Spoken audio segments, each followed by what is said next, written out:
ഇലാഹി അന്ത മഖ്സൂദി, നീയാണ് എൻ്റെ ലക്ഷ്യം. അല്ലാഹ് വരിളാക മത്ലൂബി, നിന്റെ പൊരുത്തമാണ് എൻ്റെ തേട്ടമല്ലാ. ഈ ഒരു ആശയത്തിൽ നമ്മൾ വരണം.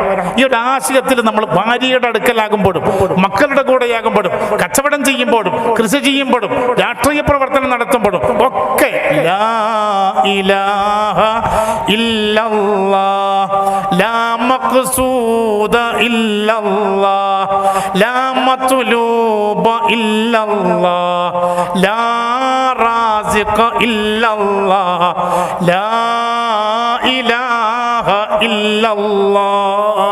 മേലെയും അല്ലാഹു, താഴെയും അല്ലാഹു, ഇടത്തും അല്ലാഹു, വലത്തും അല്ലാഹു. എവിടെയും നാം അല്ലാഹുവിൽ നിന്ന് മാത്രം കാരുണ്യം പ്രതീക്ഷിച്ച് അല്ലാഹുവിനെ ഓർത്ത് അല്ലാഹുവിനെ കേട്ട് അല്ലാഹുവിനെ കണ്ട് ആ ഒരു നിയത്തിൽ ഇൻഷാ അല്ലാഹ് ജീവിച്ചു പോകാൻ കഴിയണം.